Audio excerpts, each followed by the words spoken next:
नमस्कार दोस्तों, स्वागत है आप सभी का आप सबके अपने यूट्यूब चैनल फैक्ट नॉलेज में। दोस्तों, हाजिर हूँ आपके सामने एक बार फिर से सीटेट से संबंधित बहुत ही इम्पोर्टेंट क्वेश्चन आंसर सीरीज की वीडियो लेकर के। इसके पहले मैं आपको याद होगा कि मैंने लैंग्वेज टीचिंग यानी भाषा शिक्षण के कुछ क्वेश्चन आपको कराए थे, और उसके बाद से मैंने आपको बोला था कि टॉपिक वाले वीडियो भी मैं आपको प्रोवाइड कर दूंगा। तो टॉपिक वाइज वीडियो तो आपको मिल ही रहे हैं, ठीक है, और कुछ मिल गए हैं, कुछ और टॉपिक बच गए हैं, वो आपको मैं जल्द ही करा दूंगा। तो अब मैं आपको लैंग्वेज टीचिंग का अगला वीडियो में, इस वीडियो में आपको लैंग्वेज टीचिंग कुछ और इंपॉर्टेंट क्वेश्चन मैं कराने वाला हूँ। तो चलिए देर न करते हुए डायरेक्ट चलते हैं हम लोग कहाँ, क्वेश्चन पे। और साथ ही एक बात का ध्यान रखिएगा कि आप वीडियो पूरा देखिएगा और अपने दोस्तों में शेयर कीजिएगा, और डिस्क्रिप्शन में लिंक होगा, उस पर क्लिक करके वेबसाइट पे जाके इसका क्वेश्चन का आप पीडीएफ डाउनलोड कर सकते हैं। पीडीएफ कैसे डाउनलोड करना है वो मैं आपको यहीं पे बता देता हूँ। पहले देखिए, मैं यहाँ से आपको ऑलरेडी कराया हुआ हूँ, ठीक है, ये क्वेश्चन सारे मैं कराया हुआ। मान लीजिए कि यहाँ से आप जाएंगे अपने ब्राउज़र में, जब खोलेंगे लिंक पर क्लिक करके, इसको अगर पीडीएफ में डाउनलोड करना होगा तो यहाँ शेयर का ऑप्शन आता है, यहाँ शेयर पर क्लिक करेंगे और यहाँ प्रिंट का ऑप्शन आता होगा। आप में अलग अलग ऑप्शन है, ठीक है, इसमें प्रिंट का ऑप्शन आता होगा, इस पर क्लिक करेंगे, ठीक है। अब यहाँ पर कुछ लोड करेगा, कुछ टाइम लगेगा, हो गया। अब ऐसा आ जाएगा, ठीक है। अब आपको जो पेज सेलेक्ट करना है उसको आप सिलेक्ट डिसलेक्ट कर सकते हैं। फिर यहाँ पीडीएफ का ऑप्शन आ रहा है, इस पर क्लिक करेंगे, फिर कुछ टाइम लेगा आपके नेट की स्पीड के अनुसार, ठीक है। उसके बाद से आपको फोल्डर सेलेक्ट करने को देगा। यहाँ पे आप क्या कर सकते हैं, यहाँ पे आप सेव का ऑप्शन पे क्लिक करेंगे, हो जाएगा आपका काम, ठीक है, सिंपल है। चलिए हम लोग आज का सेशन शुरू करते हैं। यहाँ तक का क्वेश्चन मैंने कर लिया था, अब आगे आपको यहाँ तक कराया था, अब इसका आगे का अब कराएंगे, ठीक है। तो आज का पहला प्रश्न है, इकाई पाठ्य योजना के प्रवर्तक हैं। तो इकाई पाठ्य योजना के प्रवर्तक कौन है? तो ऑप्शन है हमारा किलपैट्रिक, मॉरिसन, ब्लूम या डेविस। तो इसमें कौन इकाई पाठ्य योजना का प्रवर्तक होगा? इसका आंसर होगा ऑप्शन नंबर हमारा डी, यानी कि सॉरी डी नहीं होगा, इसका होगा ऑप्शन नंबर हमारा बी, यानी कि मॉरिसन इकाई पाठ्य योजना के प्रवर्तक हैं, ठीक है। अगले प्रश्न बढ़ते हैं। अगला प्रश्न हमारा, हर्बर्ट की पंचपदी यानी पाठ योजना उपागम में कितने सोपान या पद हैं? तो पहला प्रश्न तो यहाँ से ये बन जाएगा, ठीक है, कि हर्बर्ट पंचपदी यानी पाठ योजना उपागम पंचपदी है, वो किसने दिया था?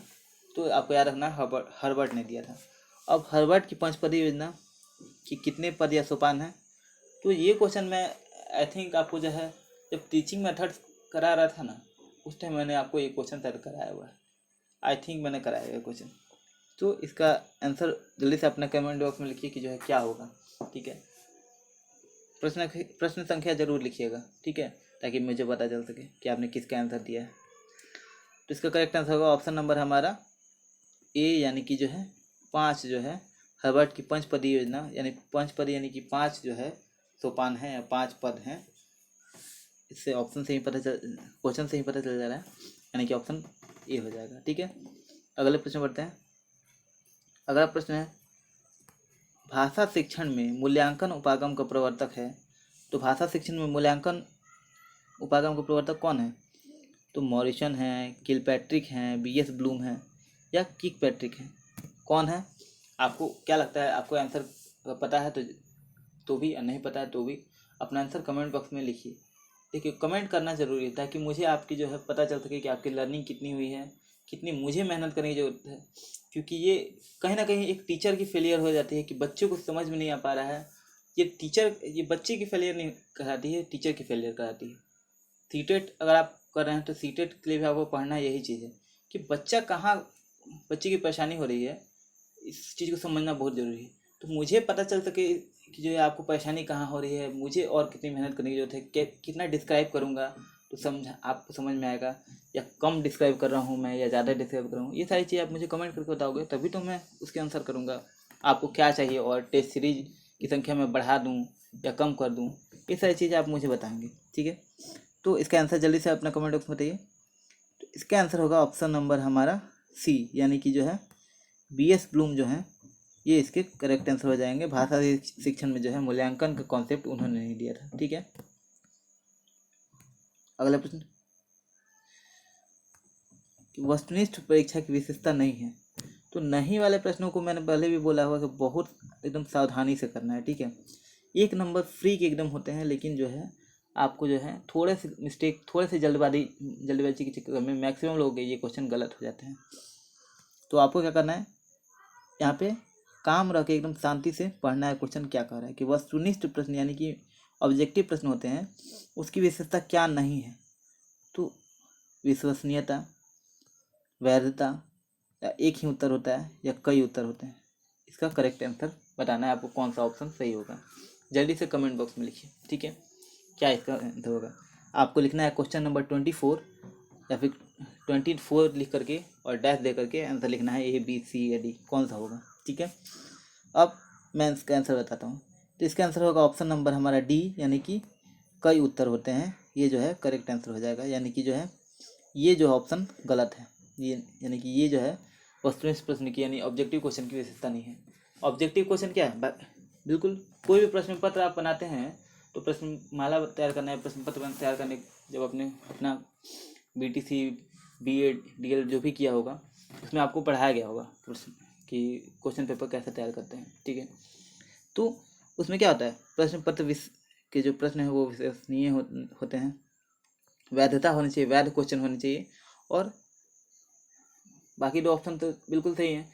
लेकिन जो है मान लीजिए ओपन एंडेड क्वेश्चन है, क्लोज एंडेड क्वेश्चन है, ये सारी चीज़ें आप जब पढ़ते होंगे तो उसमें बताया जाता है कि जो ऑब्जेक्टिव क्वेश्चन होते हैं वो क्लोज एंडेड क्वेश्चन होते हैं, यानी कि उसमें आंसर फिक्स होता है, एक ही ऑप्शन होगा आपको, ठीक है। MCQ यानी मल्टीपल चॉइस क्वेश्चन में अगर आंसर एक ही होगा तो क्या होगा, वस्तुनिष्ठ मल्टीपल चॉइस क्वेश्चन हो जाता है, फिल इन द ब्लैंक्स वगैरह होते हैं, इसमें वस्तुनिष्ठ प्रश्न में आते हैं। तो उसमें क्या होता है, एक ही उत्तर होता है। लेकिन इसमें क्या दिया है ऑप्शन नंबर D कि कई उत्तर होते हैं, तो ऐसा तो नहीं होता है। वस्तुनिष्ठ प्रश्न यानी कि उसके आंसर एकदम एक ही होंगे, वही आपको आंसर लगाना होता है, ठीक है। तो ऑप्शन नंबर D हमारा इसका करेक्ट आंसर हो जाएगा। अगले प्रश्न बढ़ते हैं। अगला प्रश्न है, निम्न में से व्याकरण शिक्षण की विधि कौन सी नहीं है। तो व्याकरण शिक्षण की विधि कौन सी नहीं है, फिर से नहीं वाला प्रश्न, ध्यान देना है आपको। तो सूत्र विधि, आगमन निगमन विधि, समवाय विधि और व्यास विधि, तो कौन सा इसका करेक्ट आंसर होगा, जल्दी से बताइए अपना आंसर कमेंट बॉक्स में। तो इसका आंसर होगा ऑप्शन नंबर हमारा बिल्कुल सही, व्यास विधि, यानी कि जो है ये जो है व्याकरण शिक्षण की विधि नहीं है। मैंने ऑलरेडी टीचिंग मेथड्स करा दिया है, अगर आपने नहीं देखा तो जाके शिक्षण विधि वाला वीडियो जरूर देख लीजिएगा। अगले प्रश्न बढ़ते हैं। रचना, कहानी, पद्य आदि की शिक्षा देने के साथ ही प्रसंग व अवसरानुकूल व्याकरण की शिक्षा दी जाती है, यह विधि है। तो यह विधि कौन सी है, ऑप्शन है समवाय विधि, भाषा संसर्ग विधि।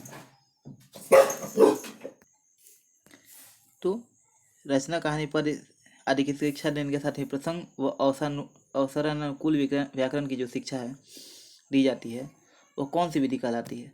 तो ऑप्शन देख लीजिएगा, समवाय विधि, भाषा संसर्ग विधि, आगमन विधि या इनमें से कोई नहीं। तो कौन सा आंसर आपको लगता है, कौन सा चारों ऑप्शन में से सही है, वो अपना आंसर कमेंट बॉक्स में बताइएगा। इसका आंसर होगा समवाय विधि, ठीक है। अगला प्रश्न पढ़ते हैं। अगला प्रश्न है कि पाठ योजना निर्माण का सर्वाधिक लाभ किसको मिलता है, ठीक है। तो पाठ यानी कि ऐसी क्वेश्चन को आपको पलट के क्वेश्चन दे सकता है या मॉडिफाई कर देगा कि पाठ योजना का निर्माण क्यों जरूरी है, या फिर ऐसा क्वेश्चन पूछ देगा पाठ योजना निर्माण किसके लिए जरूरी है, ठीक है। ठीक है, एक ही क्वेश्चन को कई तरीके से किया जा सकता है, ऑप्शन बदल के आपको दे सकता है, ठीक है। तो आपको बस कॉन्सेप्ट समझ लेना है, बाकी यहाँ पे मैं बता देता हूँ, बाकी आपको जो है अपने हिसाब से कर लीजिएगा। तो पाठ योजना के निर्माण का सर्वाधिक लाभ किसको मिलता है, तो विद्यार्थियों को, शिक्षक को, प्रधानाध्यापक को, या किसी को नहीं। तो इसका करेक्ट आंसर क्या होगा, जल्दी से अपने आंसर कमेंट बॉक्स में बताइएगा।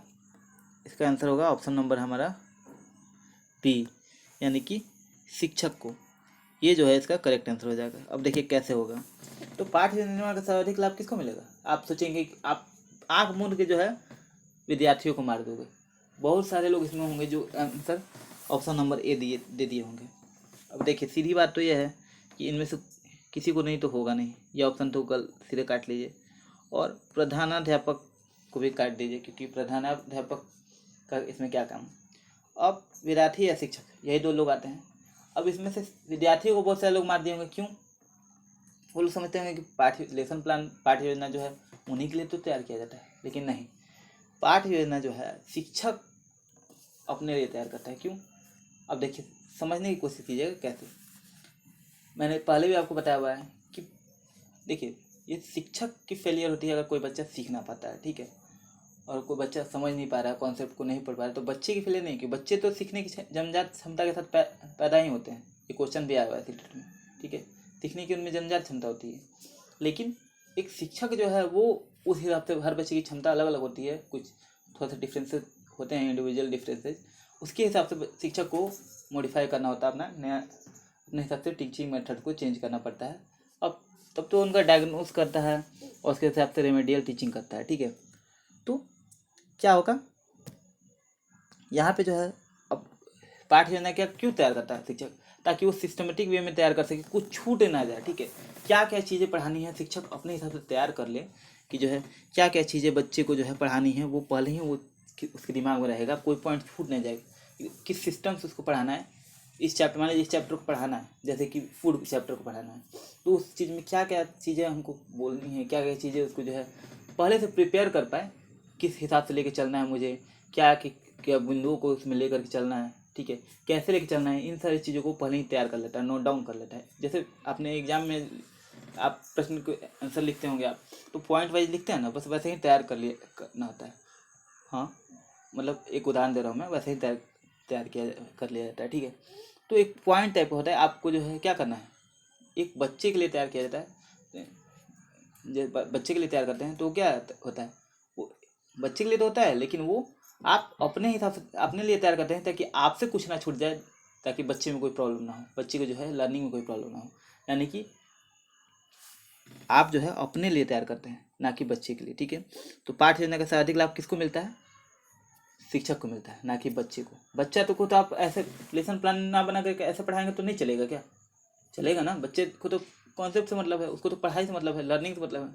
लेकिन आपसे कोई चीज़ छूट ना जाए, इसलिए आप सिस्टम के हिसाब से तो आप जो है उन बिंदुओं को शामिल कर लेते हो, लेसन प्लान बनाते हो और तब लेके जाते हो, पढ़ाते हो, ठीक है। समझ में आ गया? अगला प्रश्न, ठीक है, आज का लास्ट प्रश्न। शिक्षक जो है शिक्षण कौशलों के विकास के लिए व्यवस्था की जाती है। तो शिक्षण कौशलों के विकास के लिए व्यवस्था की जाती है, किस चीज़ की व्यवस्था की जाती है? तो सूक्ष्म शिक्षण की, इकाई योजना की, दल शिक्षण की और अभिक्रमित अन्वेषण की। तो किसकी की जाती है? तो इसका करेक्ट आंसर होगा ऑप्शन नंबर हमारा ए, यानी सूक्ष्म शिक्षण की, यानी कि माइक्रो टीचिंग की जो है व्यवस्था की जाती है शिक्षण कौशल के विकास के लिए।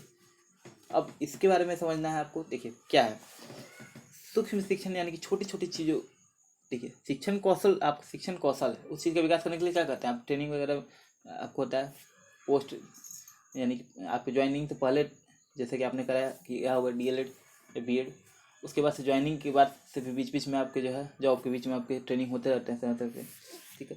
तो क्या होता है वो, उसमें आपके जो है शिक्षण कौशल होते हैं, उसमें जो है निखार लाया जाता है, उसमें जो है उसका विकास किया जाता है। कैसे? सूक्ष्म शिक्षण विधि से, ठीक है। इसके बारे में मैंने डिटेल वीडियो बनाई हुई है, अगर आपको नहीं देखा है तो जाकर के आप प्लेलिस्ट में होगा, या फिर सर्च करके भी आप देख सकते हैं, ठीक है। तो आज का हमारा सेशन समाप्त होता है। वीडियो पसंद आया हो तो वीडियो को लाइक कर दीजिएगा, और किसी तरह की कोई समस्या हो रही हो समझने में, या कोई कॉन्सेप्ट या कोई टॉपिक पे प्रॉब्लम हो रही हो, किसी सब्जेक्ट में प्रॉब्लम हो रही हो, तो मुझे बताइए, ताकि मैं आपके जो है मैं यहाँ डाउट क्लियर करने के लिए ही हूँ, ठीक है। हाँ, तो आपको जो भी समस्या आ रही हो तो आप जो है मुझसे प्लीज़ कमेंट करिए, या फिर आप हमारे वेबसाइट पे जाके वहाँ से डायरेक्ट मुझे मैसेज करने का ऑप्शन आता है, व्हाट्सअप करने का, वो, या फिर मैसेज भी कर सकते हैं, तो उस ऑप्शन के द्वारा भी आप मुझसे संपर्क कर सकते हैं। मिलता है अगली वीडियो में, तब तक के लिए इजाज़त दीजिए। नमस्कार, जय हिंद, वंदे मातरम, भारत माता की जय।